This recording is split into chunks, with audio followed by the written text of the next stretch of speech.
Em maio de 1945, o Reich alemão deixou de existir. As ruínas de Berlim marcaram o colapso total de um regime que havia prometido 1000 anos de poder e mal sobreviveu 12. Com a derrota, os exércitos aliados tomaram o controle absoluto e os líderes nazistas enfrentaram julgamentos, execuções ou o suicídio. Mas não foram os únicos. As mulheres que haviam vivido no próprio centro do poder ficaram presas na queda, sem proteção, sem privilégios e sob o olhar de um mundo decidido a destruir todo o traço do nazismo. Seu destino tornou-se incerto e sombrio. Não eram soldados nem generais, mas estavam ligadas ao coração do regime e pagaram um preço inevitável. O que aconteceu com elas quando as bandeiras do Reich caíram? Como enfrentaram a derrota mais absoluta? O que significou ser esposa de um líder nazista no final da guerra? A última noiva, Eva Braun, nas ruínas do Reich. Eva Anna Paula Braun nasceu na cidade de Munique em fevereiro de 1912. O pai dela, Friedrich Braun, trabalhava como professor em uma escola de comércio, enquanto a mãe dela, Franziska Kronberger, se dedicava às tarefas domésticas. A família pertencia à classe média católica alemã e transmitia às filhas um ambiente de disciplina e valores tradicionais. A infância de Eva se desenvolveu nesse quadro, sob normas rígidas que moldaram seus primeiros anos. A educação formal começou em um convento de freiras franciscanas e posteriormente continuou em uma escola secundária. Lá, ela se inclinou mais para os interesses práticos e estéticos do que para a vida acadêmica. A moda, a natação e a ginástica ocuparam sua atenção durante a juventude. Aos 17 anos, decidiu abandonar os estudos e buscar emprego, decisão que a levaria a se integrar em um ambiente que mudaria o rumo de sua vida.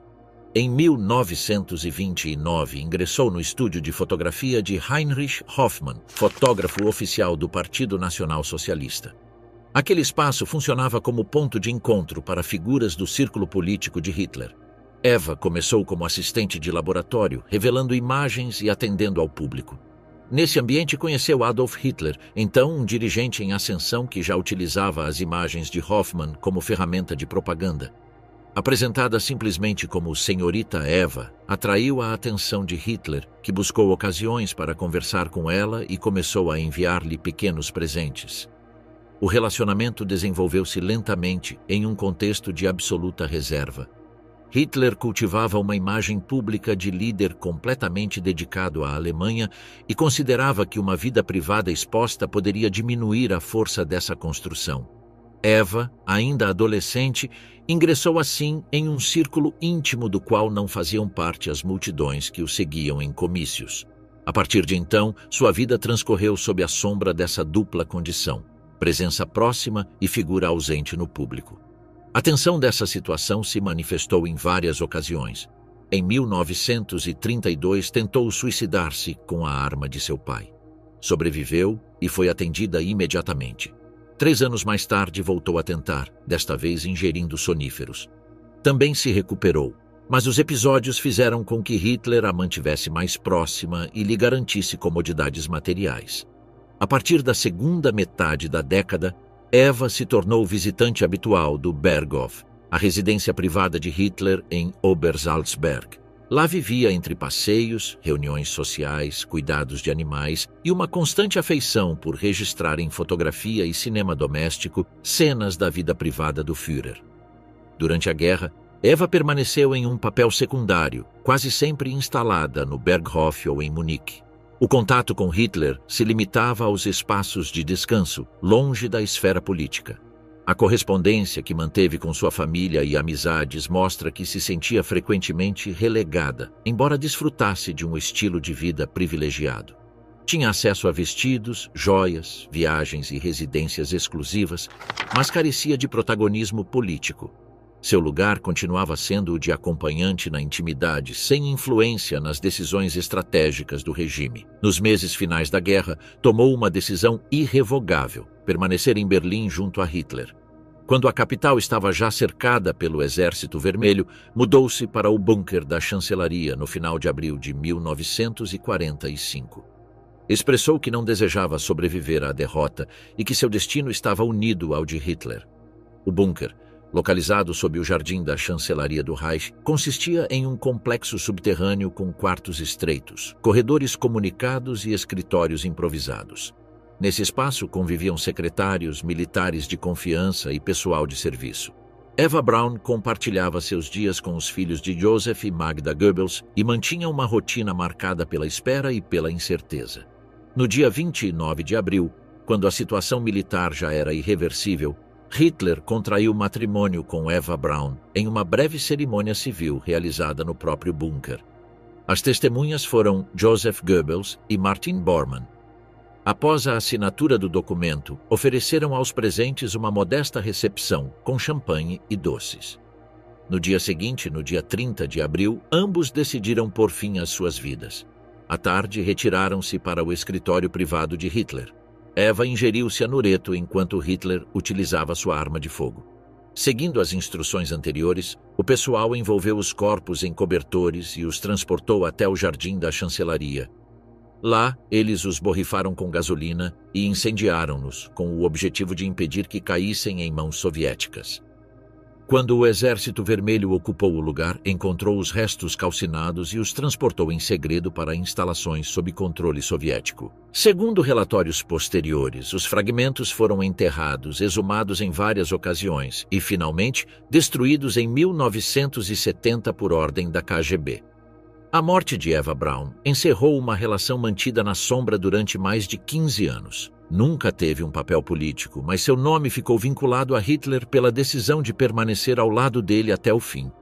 Seu destino se entrelaçou com o de sua irmã mais nova, Gretel Braun, que havia se casado em 1944 com o oficial das SS Hermann Fegelein. Fegelein foi preso nos últimos dias de abril de 1945, acusado de deserção e executado por ordem direta de Hitler. Gretel, grávida, deu à luz a uma filha poucos dias após a morte de sua irmã. No pós-guerra, Gretel enfrentou interrogatórios dos aliados e viveu sob o peso do sobrenome. Em 1954, contraiu um novo matrimônio na República Federal da Alemanha. Sua filha, Eva Bárbara, terminou sua vida em 1971 após um suicídio motivado pela morte de seu parceiro em um acidente.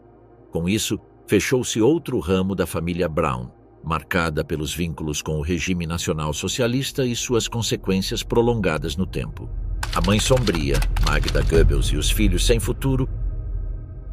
Johanna Maria Magdalena Ritschl nasceu em Berlim em novembro de 1901.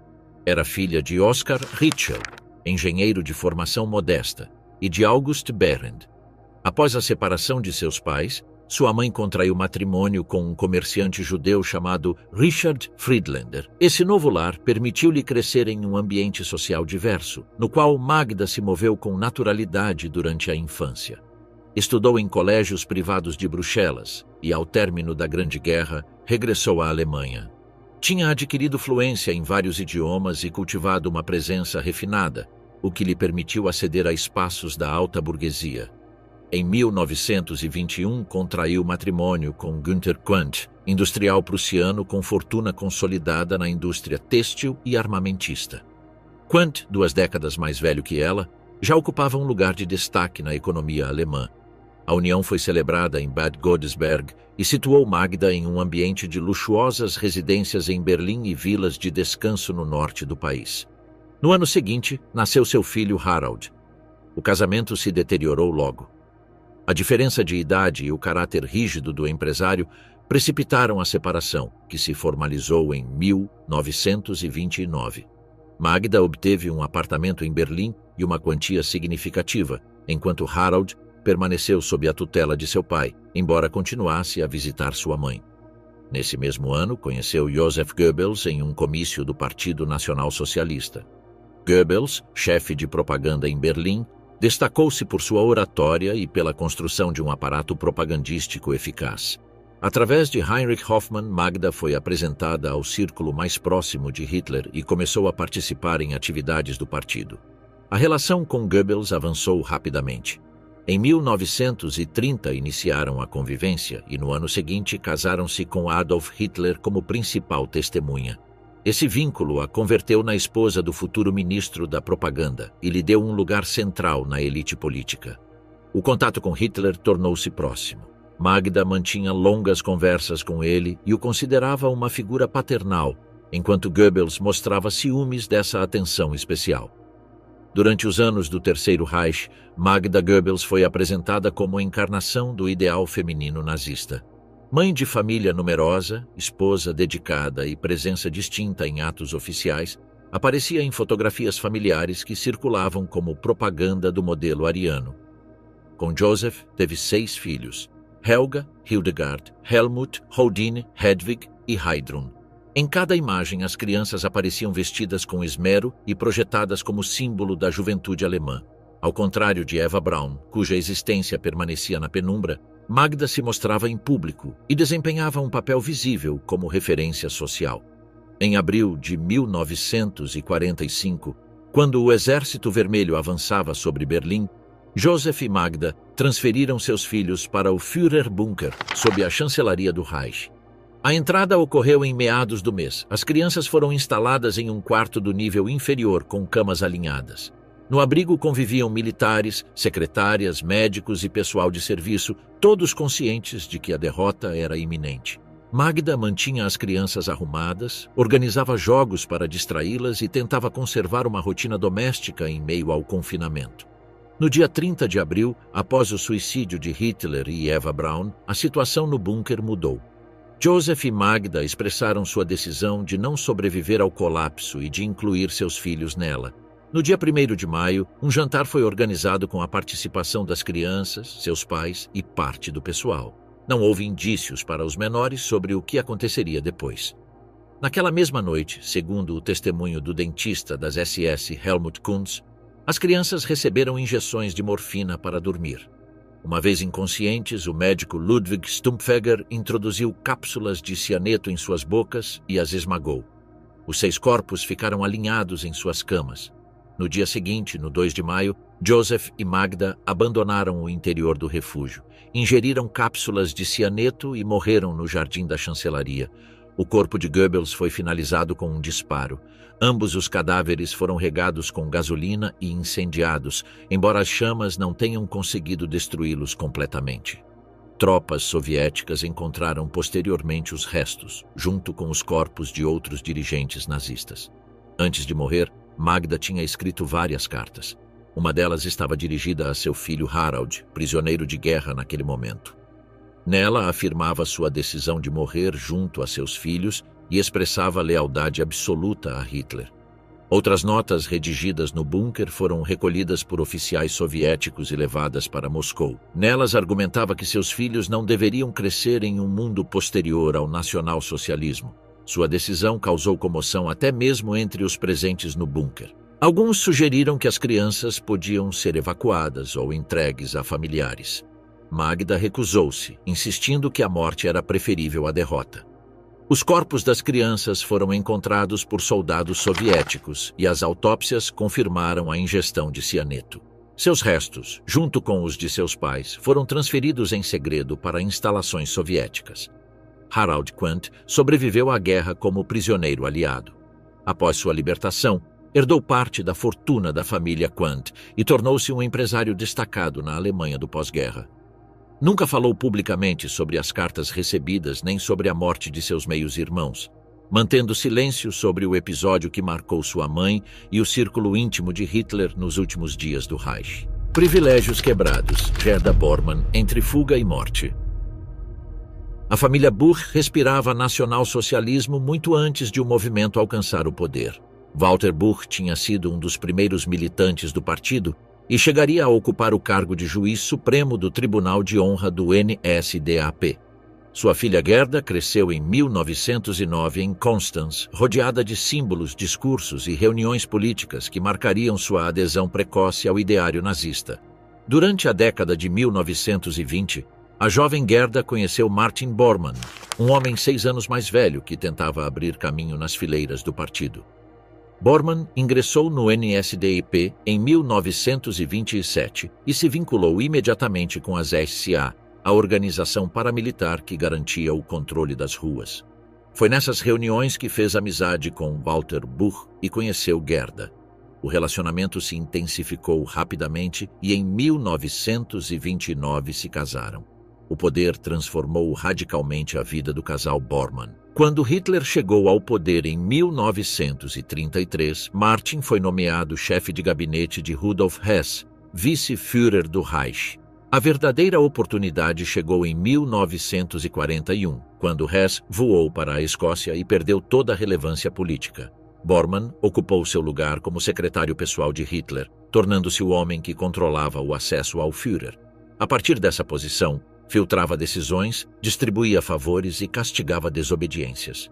Gerda, como esposa do homem mais próximo de Hitler, passou a fazer parte da elite do Reich. A vida dos Bormann transcorria em mansões confiscadas, com serviço doméstico à sua disposição e recursos materiais obtidos graças ao controle de Martin sobre bens confiscados de judeus e opositores. Gerda compartilhava este estilo de vida com naturalidade, administrando as casas familiares e organizando a vida social. Entre 1930 e 1943 deu à luz a 10 filhos: Adolf Martin, Irmgard, Heinrich, Eva, Gerda, Fritz, Volker, Udo, Elo e Rudolf. A criação foi marcada pelo doutrinamento. Gerda transmitia aos seus filhos a ideologia do regime, incentivando o culto a Hitler e a obediência absoluta. A família era visitada frequentemente por altos hierarcas, e as crianças eram vistas como exemplo da família nacional-socialista numerosa. Testemunhos posteriores de alguns deles descreveram a educação recebida como rígida e dominada por referências políticas, em contraste com a vida de privilégios materiais que desfrutavam. Com a queda do Reich na primavera de 1945, a posição de Gerda mudou de maneira abrupta. Enquanto os soviéticos cercavam Berlim, Bormann organizou a dispersão de sua família. 5 dos filhos foram confiados a ele, enquanto Gerda escapou com os outros 4, fingindo ser diretora de um lar infantil. Sob identidades falsas, viajaram em um ônibus escolar com destino ao Tirol do Sul, na Itália. A intenção era chegar a uma zona de refúgio onde ainda havia certa presença nazista e, a partir dali, reorganizar seu futuro. Martin Bormann, em paralelo, tentou fugir de Berlim com outros hierarcas na madrugada de 2 de maio de 1945. Foi visto pela última vez nas proximidades da estação de Lehrter, após tentar atravessar as linhas soviéticas. Durante anos, seu destino foi um mistério. Em 1972, foram encontrados restos humanos nesse setor de Berlim que foram identificados como seus, confirmando que havia morrido em 1945, provavelmente por suicídio com cianeto. Gerda se instalou em uma pequena localidade perto de Bolzano. Ali encontrou proteção temporária graças a contatos do partido que garantiram um lugar onde esconder documentos e pertences. No entanto, já apresentava sintomas graves de uma doença que vinha se desenvolvendo há bastante tempo. Sua cunhada, Elisabeth Bormann, deixou testemunho de que Gerda sofria intensas dores abdominais que não cessavam. Ao ser examinada por um médico local, foi-lhe diagnosticado câncer de ovários em fase avançada. O avanço da doença coincidiu com a sua captura. Serviços de inteligência britânicos identificaram o seu paradeiro e a interrogaram em 1945. Temendo ser transferida para um campo de prisioneiros, Gerda demonstrou pânico, embora finalmente lhe tenha sido permitido receber atenção médica. Foi operada em um hospital militar em Merano, sem sucesso. Consciente da iminência de sua morte, solicitou assistência religiosa e converteu-se formalmente ao catolicismo, uma decisão que surpreendeu mesmo a sua família pela rapidez com que abandonou suas convicções anteriores.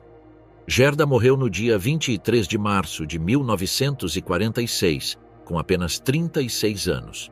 O seu fim foi discreto e passou despercebido em comparação com o destino de outros membros da elite nazista. Os seus restos foram enterrados no Tirol. O destino dos 10 filhos dos Bormann ficou marcado pelo sobrenome. Alguns foram entregues a famílias adotivas após a guerra. Outros cresceram em instituições de caridade. Adolf Martin, o primogênito, tornou-se sacerdote católico na década de 60 e trabalhou em projetos de reconciliação. Volker, outro dos filhos, morreu jovem em circunstâncias trágicas. Eva e Gerda se mudaram para a Baviera e viveram sob novos sobrenomes. O sobrenome Bormann foi no pós-guerra sinônimo de repressão, corrupção e clandestinidade, o que dificultou a reintegração de seus descendentes. A fiel enfermeira, Margaret Himmler, sob o peso do carrasco. Uma viagem de trem entre Munique e Berlim em 1922 marcou o início do vínculo entre Margarete Boden e Heinrich Himmler. Ela tinha formação como enfermeira, provinha de uma família abastada de Poznan com propriedades agrícolas e era mais velha que o jovem estudante que apenas começava a se aproximar do Partido Nacional Socialista. Durante o trajeto, conversaram sobre disciplina, serviço e patriotismo, valores que os uniram desde o início. Margarete havia prestado serviço em hospitais de campanha durante a Primeira Guerra Mundial. Lá conheceu o rigor militar e o ambiente nacionalista que impregnava o Reich. Após o conflito, continuou exercendo como enfermeira e se vinculou com atividades de beneficência. Himmler, com seu caráter meticuloso e sua idealização da vida rural alemã, encontrou nela uma companheira disposta a compartilhar essa visão. O casamento foi celebrado em julho de 1928. Como presente, receberam um terreno agrícola em Waldrudering, perto de Munique, onde planejaram viver como agricultores. Para Himmler, o modelo camponês era exemplo de pureza racial e de ordem social. Margarete apoiou essa aspiração e se envolveu na administração da fazenda. No entanto, as dificuldades econômicas e a ascensão política de Himmler desviaram logo a vida do casamento para outros caminhos. Em 1929, Himmler foi nomeado chefe da SS. A partir de então, a posição de Margarete mudou radicalmente. Ela se integrou na elite social do regime, participando em atos de beneficência, visitas hospitalares e cerimônias organizadas por associações femininas do partido. Como voluntária da Cruz Vermelha Alemã, reforçou a imagem de esposa disciplinada e comprometida com a comunidade. Nesse mesmo ano, nasceu a sua filha Gudrun. Desde a infância foi apresentada em círculos oficiais como exemplo da juventude ariana. Fotografias familiares a mostravam junto ao seu pai em atos públicos, vestida com trajes tradicionais bávaros ou uniformes infantis. Era conhecida como a filha do Reichsführer SS e tornou-se uma figura reconhecível no entorno do poder. Margarete supervisionava a sua educação com rigor e transmitia o ideário nacional socialista na vida familiar. O lar dos Himmler combinava privilégios com estrita disciplina. Margarete organizava a vida doméstica, mantinha relações com outras esposas de dirigentes e atuava como anfitriã em reuniões sociais. Sua presença não alcançou a projeção pública de mulheres como Magda Goebbels, mas era conhecida no âmbito das SS por sua participação em obras de beneficência. A estabilidade se quebrou com a vida dupla de Himmler.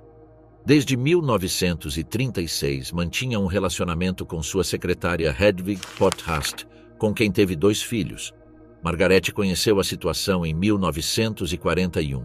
Embora causasse tensões, não resultou em separação. Ela aceitou continuar como esposa oficial, enquanto seu marido dividia seu tempo entre ambas as famílias. A guerra intensificou essa dinâmica. Himmler consolidou-se como um dos homens mais poderosos do regime, à frente das SS, da Gestapo e do sistema de campos de concentração. Margarete, em paralelo, dedicava-se a visitas hospitalares, envios de ajuda a soldados e atos de propaganda que mostravam a solidariedade feminina com a frente. Seu papel permanecia dentro do marco do aparelho social, sem acesso às decisões políticas. Nos últimos meses do conflito, Himmler tentou contatos secretos com britânicos e americanos para negociar uma rendição parcial, o que significou uma traição direta a Hitler. Após o fracasso dessas negociações, tentou fugir disfarçado de soldado raso sob um nome falso. Foi detido pelos britânicos em maio de 1945 e, durante a revista, conseguiu ingerir uma cápsula de cianeto oculta, morrendo imediatamente. Margarete estava então no sul da Alemanha junto com Gudrun. Ambas foram detidas por tropas americanas no Tirol italiano. No casaco de Margarete foi encontrada uma cápsula de cianeto costurada, o que indicava que também estava preparada para se suicidar. Mãe e filha foram transferidas primeiro para Verona, depois para Roma e finalmente para a Alemanha. Durante os interrogatórios, Margarete insistiu que não participava em política e que ignorava as atividades das SS. Alegou que apenas tinha sido mãe e enfermeira, sem acesso a informações sensíveis. Os relatórios de inteligência aliados apontavam, no entanto, que mantinha contato frequente com outras esposas de hierarcas e que conhecia de perto os privilégios do regime. Internada junto com sua filha em Augsburgo até 1946, enfrentou processos de desnazificação. Inicialmente foi classificada como ofensora principal por sua posição e benefícios recebidos, embora após apelações sua categoria tenha sido reduzida a beneficiária do nacionalsocialismo. Perdeu sua pensão, seu direito a voto e foi condenada a trabalhos forçados breves. Na pós-guerra, viveu em relativo anonimato. Mudou-se para Rippen, perto de Bielefeld, onde residiu com sua irmã Lídia. Evitou entrevistas e não deixou memórias. Documentos oficiais registram tentativas reiteradas de recuperar bens confiscados, sem resultados. Morreu em agosto de 1967, aos 74 anos. Não deixou testemunho público sobre os crimes do regime, nem sobre a figura de seu marido, mantendo até o fim um silêncio que refletiu a distância entre a vida privada e a magnitude histórica dos fatos. Lealdade cega, Ilse Hess, acorrentada ao destino de seu marido. Os círculos culturais de Munique, na década posterior à derrota de 1918, reuniam veteranos de guerra, estudantes e nacionalistas em busca de respostas ao colapso do Império Alemão. Foi nesse ambiente que Ilse Proll conheceu Rudolf Hess por volta de 1920. Ela tinha chegado à cidade para continuar estudos em filologia e literatura alemã. Ele, um veterano condecorado, retornava da frente com feridas visíveis e com o peso da experiência bélica. O encontro ocorreu em reuniões onde se debatiam temas literários, filosóficos e políticos. Ambos compartilhavam admiração por poetas românticos como Hölderlin e por compositores como Wagner, além de um interesse comum pelo destino da Alemanha após o Tratado de Versalhes. Ilse provinha de uma família abastada de Hannover, com tradição acadêmica materna e recursos provenientes da indústria têxtil paterna. A afinidade intelectual rapidamente se transformou em compromisso pessoal e político quando ambos se aproximaram do movimento nacional socialista. A relação se consolidou com a entrada de Hess no círculo íntimo de Hitler, primeiro como assistente e mais tarde como tenente. Em 1927, Ilse e Rudolf casaram-se em Munique. Desde então, ela assumiu um papel ativo em tarefas do partido, desde a propaganda de rua até a beneficência organizada pelas associações femininas. Embora não tenha ocupado um cargo político, foi reconhecida como militante fiel ao regime e como apoio constante de seu marido. Ilse participou na etapa de formação do movimento, distribuindo panfletos, colocando cartazes e colaborando na edição do jornal oficial. Atuava também como secretária de Hess nas tarefas administrativas que ele realizava para Hitler. A lealdade de Ilse tornou-se ainda mais visível após o fracassado golpe de Estado da cervejaria em 1923, quando Rudolf, junto a outros militantes, foi preso. Durante esse período, Ilse visitou regularmente seu noivo na prisão, consolidando um vínculo que se manteria inquebrantável. Em 1937, nasceu seu único filho, Wolf Rüdiger Hess. A família residia em Munique e mantinha relação frequente com outros hierarcas nazis.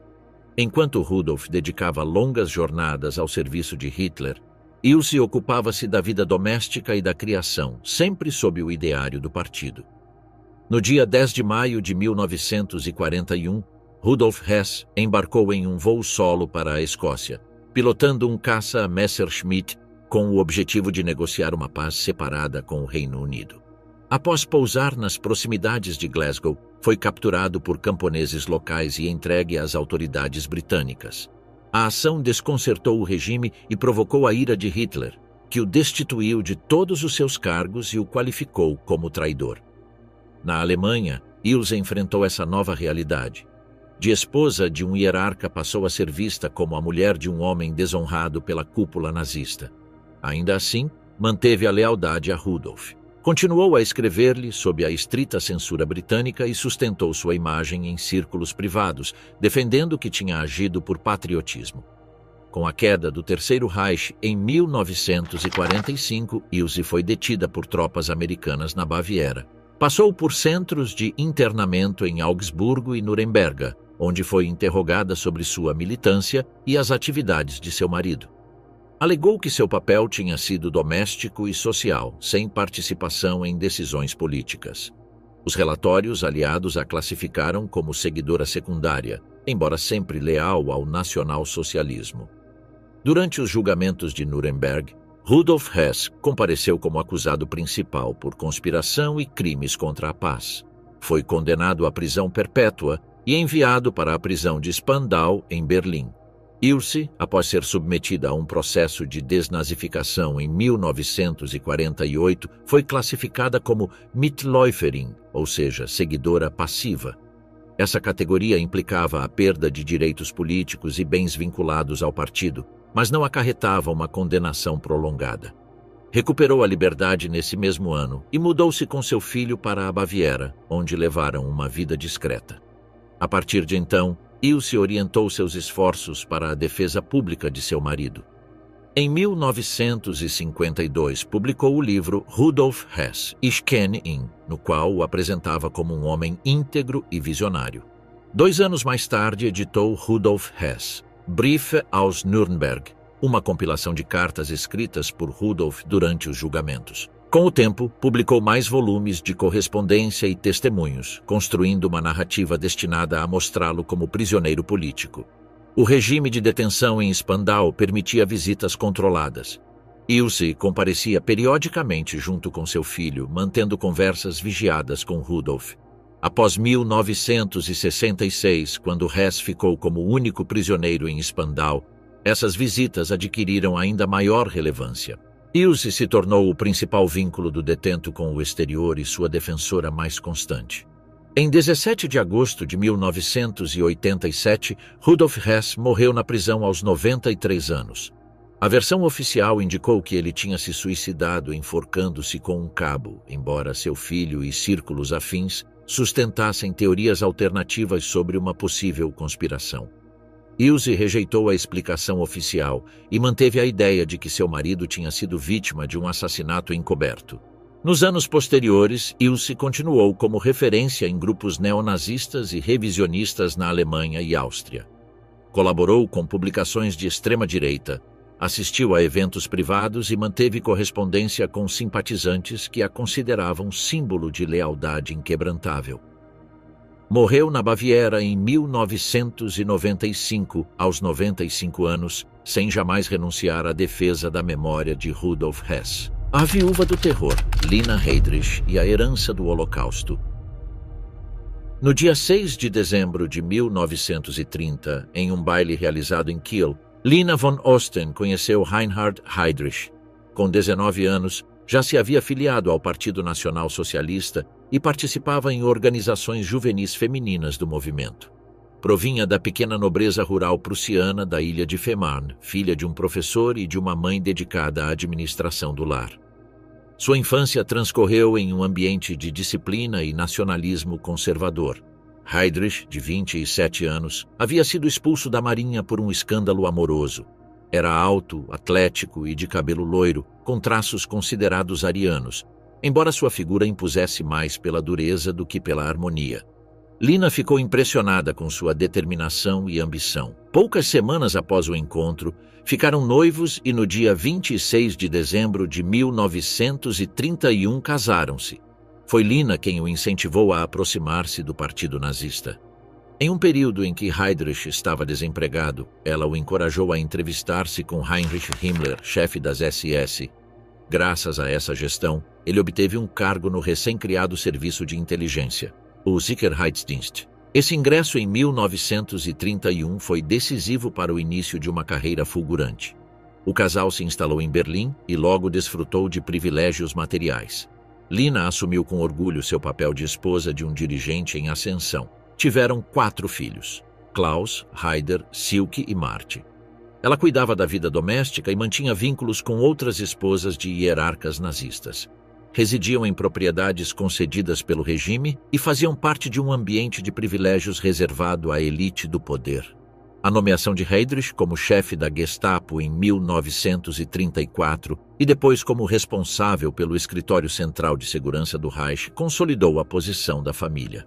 Lina participava de recepções e eventos oficiais, projetando-se como uma mulher leal e ambiciosa.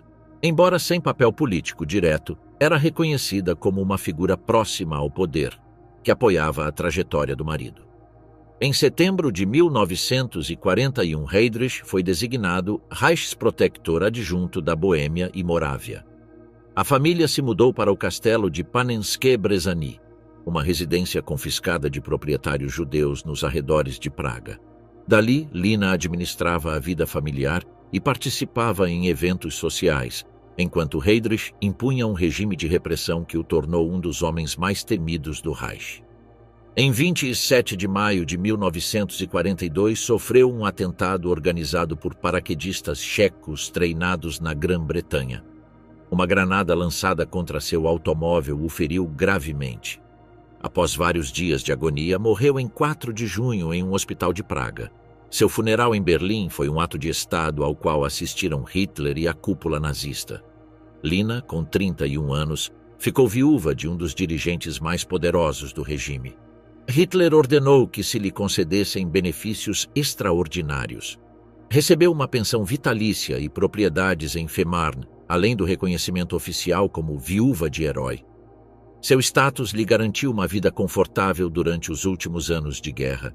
Com a derrota alemã, foi presa pelas forças aliadas. Em 1946, compareceu perante um tribunal de desnazificação. As acusações centravam-se na sua pertença ao partido, na apropriação de bens confiscados e na sua proximidade a um dos principais responsáveis pelo Holocausto. Na ausência de provas de participação direta em crimes, foi absolvida e classificada como Mitläuferin, categoria de seguidora passiva. Recuperou parte dos seus bens e manteve a pensão estatal. Instalou-se novamente em Fehmarn, onde administrou uma pensão turística e uma fazenda. Durante as décadas de 1950 e 60, empreendeu ações judiciais contra o Estado alemão para assegurar e ampliar seus direitos. Em 1956 e 1959, obteve sentenças favoráveis que lhe permitiram receber pensões completas como viúva de funcionário. Lina nunca se distanciou da figura de seu marido. Em entrevistas, ela o defendeu como um homem disciplinado e leal à Alemanha.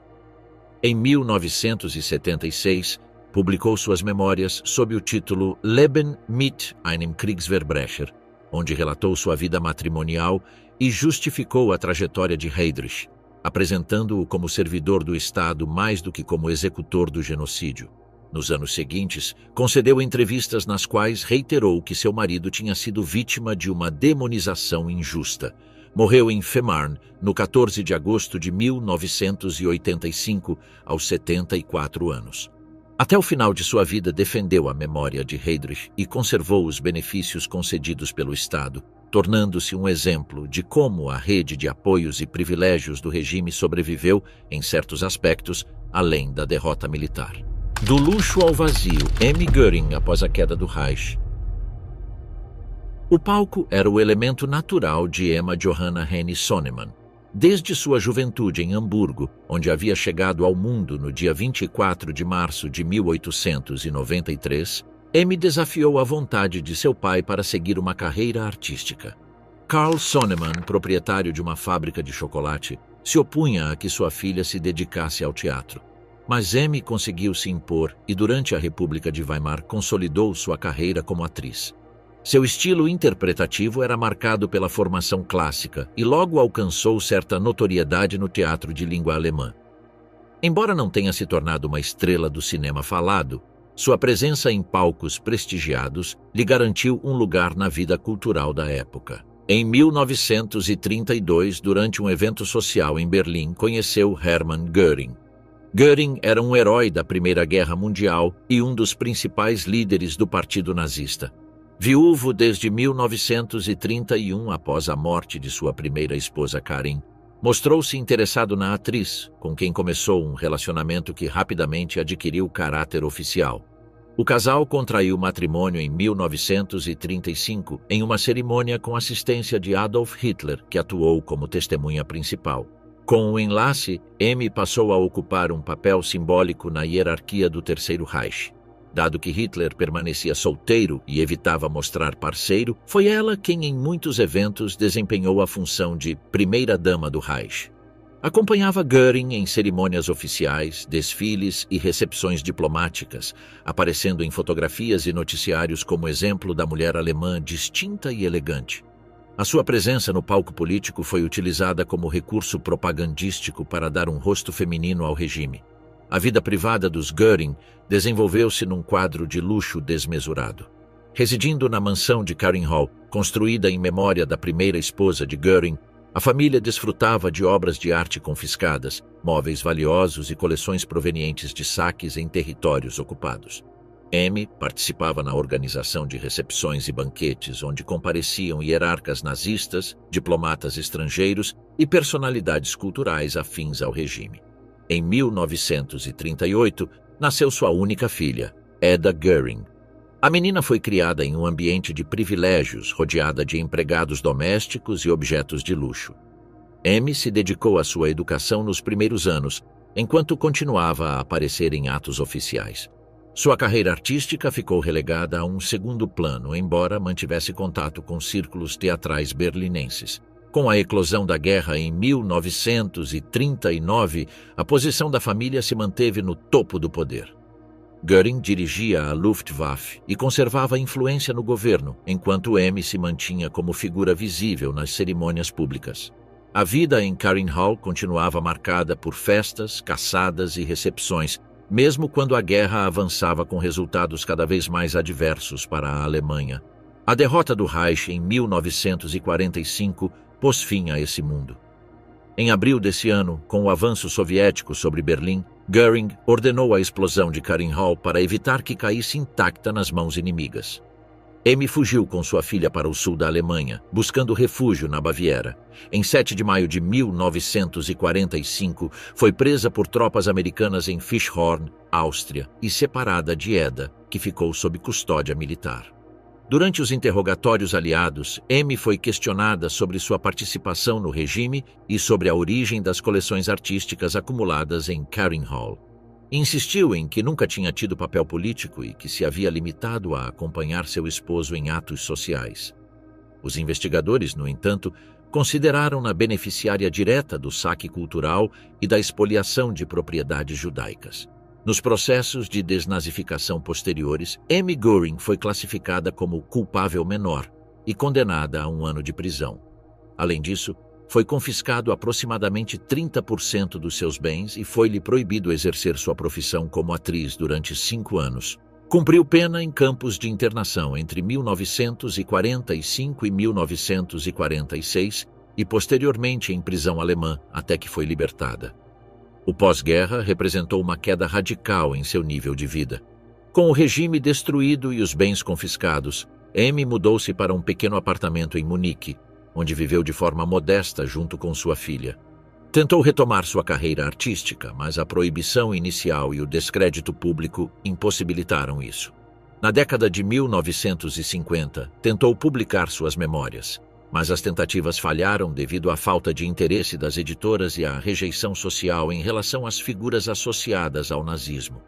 Apesar dessas limitações, M conseguiu se sustentar com trabalhos esporádicos e com o apoio de antigos contatos pessoais. Nunca recuperou a notoriedade que havia desfrutado nos anos 30.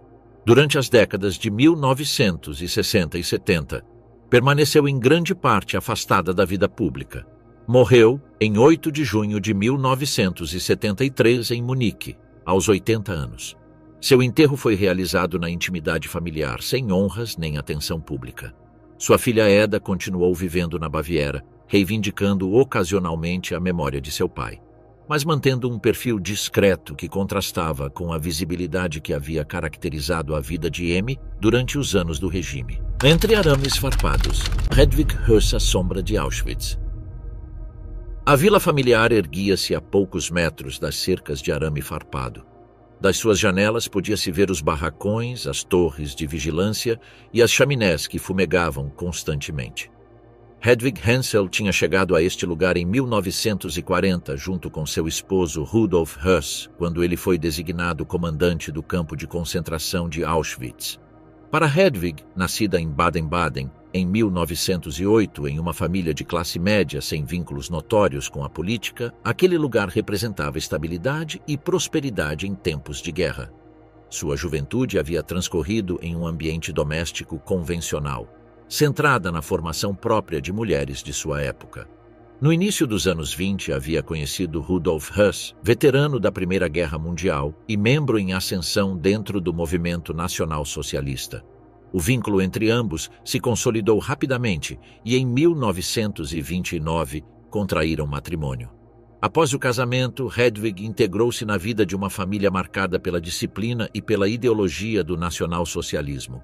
Rudolf ascendia na hierarquia das SS, o que significava transferências frequentes e novas responsabilidades. Com o tempo, tiveram 5 filhos: Klaus, Heidetraut, Inge Brigitte, Annegret e Hans Rudolf. A vivenda em Auschwitz contava com serviço doméstico, provisões abundantes e um nível de vida muito superior ao que a maioria dos alemães desfrutava durante a guerra. Hedwig administrava a casa com a ajuda de mulheres prisioneiras que trabalhavam como criadas, limpando quartos e cuidando do jardim, sempre sob vigilância das SS. A proximidade entre a vida familiar e o campo de extermínio foi apontada em múltiplos testemunhos posteriores. Sobreviventes declararam ter visto Hedwig passeando a cavalo pelas proximidades, às vezes acompanhada de seus filhos. Também foi mencionada como receptora de objetos de valor e peças de vestuário provenientes dos bens confiscados dos prisioneiros.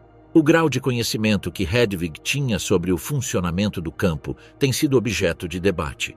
Em suas declarações posteriores, afirmou que nunca soube com precisão o que ocorria em Auschwitz, que seu esposo lhe ocultava os detalhes e que ela se limitava a ocupar-se da casa e das crianças. No entanto, os testemunhos de sobreviventes e a proximidade física às instalações levantam questões sobre essa versão. Os odores provenientes dos crematórios, o trânsito constante de trens carregados de deportados e a visibilidade das cercas de arame eram parte da paisagem cotidiana. Várias mulheres deportadas recordaram ter trabalhado na vila, descrevendo os quartos elegantemente mobiliados e o contraste com as condições do campo. Algumas mencionaram ter visto Hedwig receber presentes e objetos que claramente não provinham de canais comerciais normais. Em janeiro de 1945, com a aproximação do Exército Vermelho, a família Höss abandonou Auschwitz e mudou-se primeiro para Ravensbrück e depois para outros pontos da Alemanha. Rudolf tentou esconder-se sob uma identidade falsa, enquanto Hedwig ficou encarregada dos filhos em um país em ruínas. Em abril, foi detida por tropas britânicas junto com parte de sua família. Durante os interrogatórios iniciais, Hedwig insistiu em que não tinha tido nenhuma participação em atividades políticas nem conhecimento dos crimes cometidos em Auschwitz. Seu relato apresentava uma dona de casa alheia aos assuntos do campo, dedicada unicamente ao cuidado da sua família. A perguntas diretas sobre as câmaras de gás ou as execuções em massa, respondeu com evasivas ou com negativas categóricas. Os investigadores, no entanto, desconfiavam dessa versão, considerando impossível que tivesse vivido nesse ambiente sem notar o que acontecia. Apesar dessas suspeitas, nunca foi formalmente acusada de crimes de guerra. Enquanto Rudolf Höss era julgado na Polônia e condenado à morte em 1947, ela foi libertada após um período de detenção. A decisão foi baseada na falta de provas documentais ou testemunhais que comprovassem participação ativa nas atividades do campo. Após sua libertação, Hedwig refez sua vida em silêncio. Instalou-se na Alemanha Ocidental com parte de seus filhos, procurando manter-se fora da atenção pública. Em entrevistas ocasionais durante o pós-guerra, manteve sempre a linha de defesa, desconhecimento do ocorrido em Auschwitz e ausência de implicação pessoal. Sua filha, Inge Brigitte, declarou anos mais tarde que a mãe mal falava do passado e que o tema era evitado dentro da família. Na década de 1950, alguns dos filhos emigraram. Inge Brigitte mudou-se para os Estados Unidos após se casar com um cidadão norte-americano, estabelecendo-se na Virgínia. Hedwig viajou em várias ocasiões para visitá-la e acabou residindo temporadas mais longas fora da Alemanha. Nesses anos, viveu um perfil discreto, sem entrevistas nem aparições públicas. A última etapa de sua vida transcorreu no anonimato. Faleceu no dia 15 de setembro de 1989, aos 81 anos, em Arlington, Virgínia, onde estava instalada junto à sua filha. Foi enterrada sob uma lápide simples que levava unicamente a palavra Mutti, mãe, em alemão. Não se mencionou seu sobrenome de casada nem qualquer referência ao seu vínculo com Rudolf Höss. Sombras femininas, esposas e amantes no fim do nazismo. As mulheres ligadas ao Círculo Nacional Socialista não se limitaram às figuras mais visíveis. Para além de Eva Braun, Magda Goebbels ou Lina Heydrich, existiram outras esposas e amantes cuja proximidade ao poder marcou destinos atravessados por privilégios, rupturas e silêncios. Suas trajetórias oferecem um mosaico complementar que mostra como a queda do Terceiro Reich impactou em âmbitos íntimos e familiares. Gretel Braun cresceu à sombra de sua irmã Eva. Em 1944, alcançou relevância própria ao casar-se com Hermann Fegelein, oficial das Waffen-SS e colaborador próximo de Heinrich Himmler. O casamento, celebrado com pompa e com a presença de Hitler, consolidou sua posição social. No entanto, menos de um ano depois, a derrota também arrastou seu destino pessoal. Em abril de 1945, quando Berlim estava sitiada, Fegelein foi acusado de deserção e de apropriação de bens saqueados. Hitler ordenou sua execução. Gretel, grávida, tornou-se viúva com apenas 29 anos. Após o parto, nomeou sua filha Eva Bárbara em memória de sua irmã. No pós-guerra, viveu com discrição e recursos limitados, até que em 1954 contraiu matrimônio com o empresário têxtil Kurt Berlinghoff. A tragédia a alcançou novamente em 1971, quando sua filha se suicidou após a morte de sua parceira em um acidente de trânsito. Enquanto isso, Hedwig Potthast desempenhava um papel distinto. Havia ingressado como secretária pessoal de Heinrich Himmler em 1936, com apenas 24 anos. A partir de 1939, tornou-se sua amante reconhecida em privado. Com ele teve 2 filhos, nascidos em 1942 e 1944, que foram aceitos por Himmler na intimidade, embora nunca integrados à vida oficial. Potthast vivia em residências atribuídas pelas SS, enquanto Margaret Himmler permanecia na residência principal com a filha legítima, Gudrun. Após a derrota alemã, foi presa e submetida a interrogatórios em 1946. Negou conhecimento de crimes e declarou que sua relação com Himmler era exclusivamente pessoal. Nunca foi processada. Após sua libertação, casou-se novamente e viveu de forma reservada na República Federal da Alemanha até sua morte em 1994. Henriette Hoffmann foi outra figura marcada por seu entorno familiar. Filha do fotógrafo oficial de Hitler, Heinrich Hoffmann cresceu em proximidade ao Führer e à cúpula nazista. Em 1932, casou-se com Baldur von Schirach, líder da juventude hitlerista e posteriormente governador de Viena. Durante a década de 30, foi considerada um modelo do ideal feminino nazista, jovem, elegante e parte da elite. Mantinha trato próximo com Hitler, a quem chamava com familiaridade. Em 1943, durante um jantar em Munique, atreveu-se a criticar abertamente a deportação de judeus vienenses. Esse gesto provocou uma ruptura definitiva com Hitler. Embora não tenha sofrido sanções formais, perdeu influência no entorno nazista. Após a guerra, foi presa, encarcerada durante 4 anos e classificada na desnazificação como cúmplice do regime. Divorciou-se de Chirac após sua condenação em Nuremberg. No pós-guerra, publicou memórias nas quais relatou sua relação com Hitler com um tom ambivalente entre nostalgia e crítica. Faleceu em Munique em 1992. Käthe Dönitz encarnou a discrição entre as esposas de dirigentes. Casada com Karl Dönitz, comandante da Kriegsmarine, evitou sempre a vida pública.